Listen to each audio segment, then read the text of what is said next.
Morning everyone, welcome back to my channel. दोस्तों चलिए आज हम पढ़ेंगे कि राज्य की कार्यपालिका। ठीक है, उम्मीद करते हैं कि आप अपना पढ़ाई को अच्छे तरीके से कर रहे होंगे।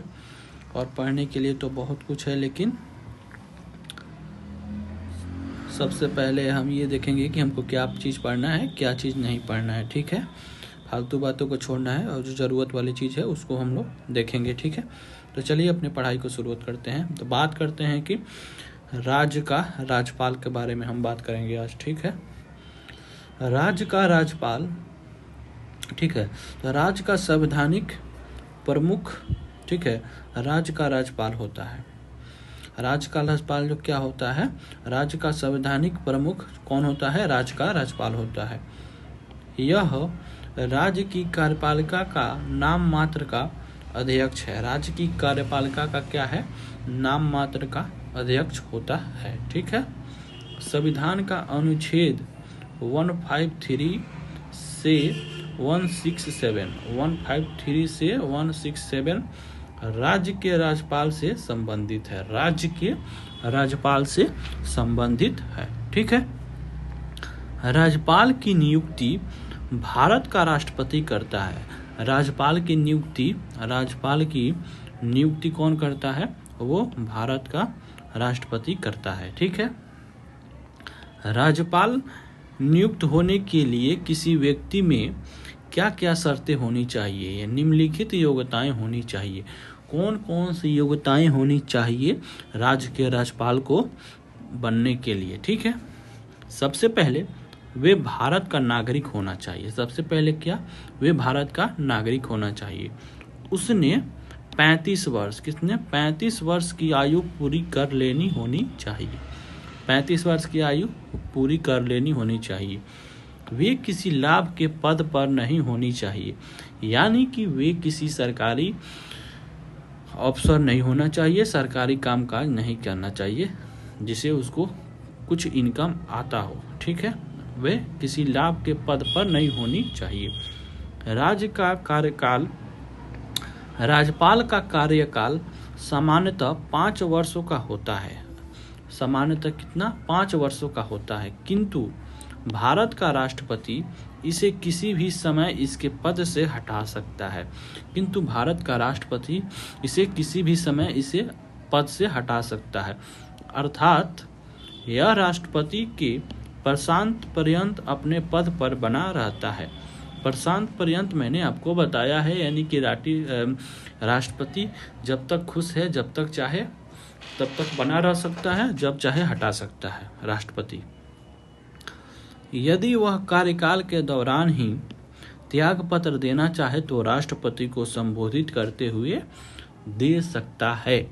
राज्य का राज्यपाल अगर त्याग पत्र देना चाहे तो किसको देते हो, संबोधित करते हुए दे सकता है, आप बताइए, राष्ट्रपति को संबोधित करते हुए दे सकता है। ठीक है, राज्यपाल राज्य का संवैधानिक प्रमुख तो होता ही है। ठीक है, इसके अतिरिक्त वह राज्य में केंद्र सरकार का एजेंट भी होता है। वह राज्य में क्या होता है, केंद्र सरकार का एजेंट भी होता है। और वह इस नाते उसका दायित्व है कि वह यह सुनिश्चित करे कि राज्य का प्रशासन संवैधानिक कमिश्नरी के अनुरूप चल रहा है कि नहीं। और उसका यह भी कर्तव्य बनता है कि वह देखे, ठीक है, कि राज्य का प्रशासन संवैधानिक कमिश्नरी के अनुरूप काम कर रहा है कि नहीं। ठीक है, राज्य का राज्यपाल राज्य विधानमंडल के किसी भी सदन का सदस्य नहीं होता है। राज्य का राज्यपाल विधानमंडल के किसी भी सदन का सदस्य नहीं होता है। ठीक है, फिर भी वह राज्य विधानमंडल का एक भाग माना जाता है। विधानमंडल का एक भाग माना जाता है, क्योंकि विधानमंडल से पारित कोई भी विधेयक यानी कि बिल तब तक कानून का रूप नहीं होता है जब तक कि उसे राज्य का राज्यपाल अनुमति नहीं दे। राज्य का राज्यपाल उसे अनुमति नहीं दे। ठीक है, बिल को पास करने के लिए राज्य की राज्यपाल की अनुमति चाहिए। उसके बाद देखिए कहता है कि राज्य की विधायी शक्तियाँ, जब कोई विधेयक यानी कि बिल, जब कोई विधेयक राज्य विधानमंडल से पारित होकर राज्यपाल के पास उसकी अनुमति के लिए प्रस्तुत किया जाता है, यानी कि भेजा जाता है, यानी कि समक्ष रखा जाता है, तो उसके पास निम्नलिखित विकल्प होती हैं। उसके पास कौन कौन से विकल्प होती हैं जब बिल को राज्यपाल के पास भेजा जाता है? तो वे उसे अनुमति प्रदान कर दे, यानी कि बिल को अनुमति प्रदान कर दे, उस पर दस्तखत कर दे, उस पर सिग्नेचर कर दे, उस पर हस्ताक्षर कर दे, वे उसे अनुमति प्रदान कर दे, वे उसे अनुमति प्रदान करने से इनकार कर दे।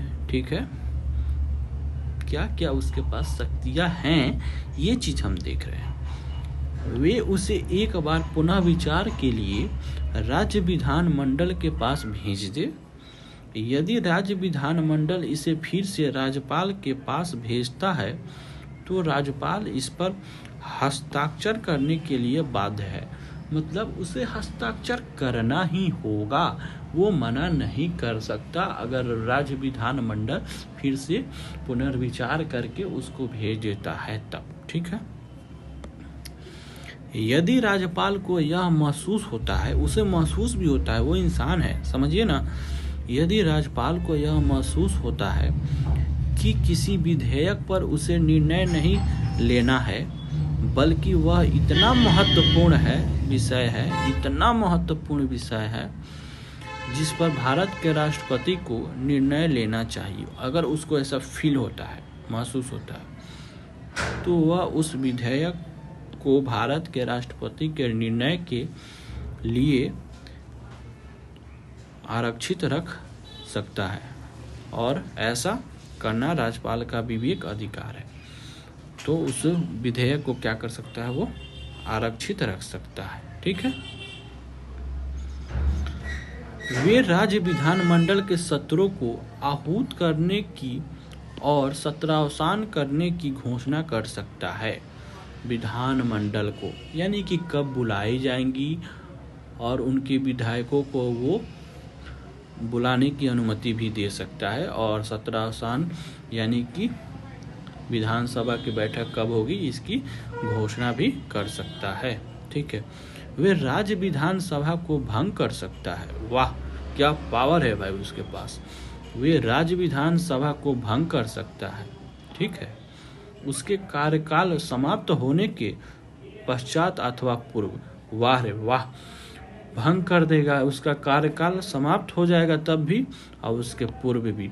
और ये कहता है मुख्यमंत्री और मंत्री परिषद की अनुमति, यानी कि जब सलाह लेते हैं मुख्यमंत्री और मंत्री परिषद, जब उसको ये सलाह देते हैं कि गुरुजी आपको ऐसा करना है, तो वो ये कर सकता है, चाहे पहले या बाद में। ठीक है, कार्यकाल समाप्त होने के पहले या बाद में ऐसा कर सकता है। ठीक है, अब देखिए राज्यपाल की कार्यपालिका संबंधी शक्तियां। राज्यपाल की कार्यपालिका संबंधी शक्तियां क्या क्या है?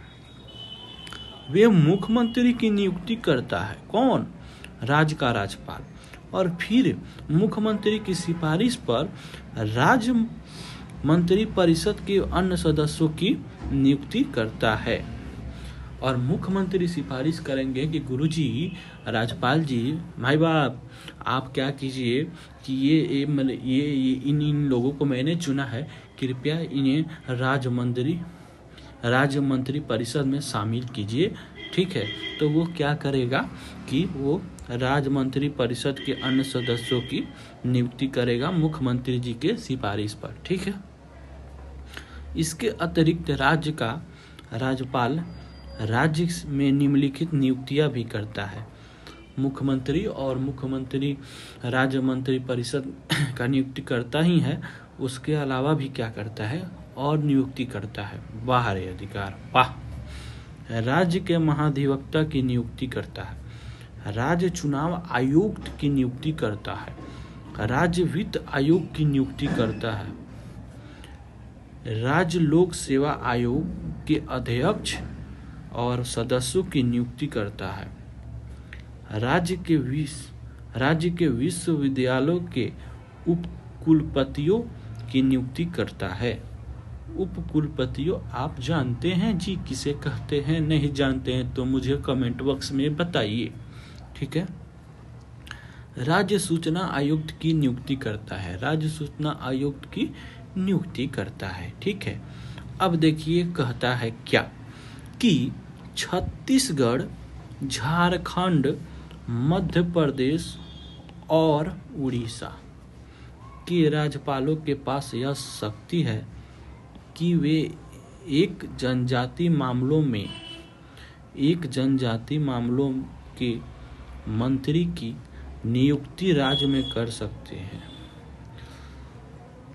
मतलब कि छत्तीसगढ़, झारखंड, मध्य प्रदेश और उड़ीसा के राज्यपालों के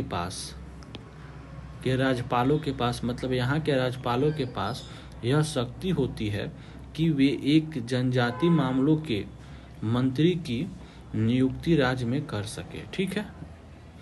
वे राज्य के प्रशासन से संबंधित ऐसे कानून बना सकता है जो राज्य के कामकाज को सरल अथवा आसान कर दे।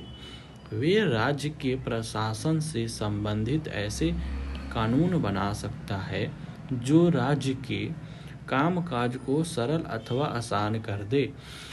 चलिए, thank you for watching the video और मिलते हैं नेक्स्ट वीडियो में।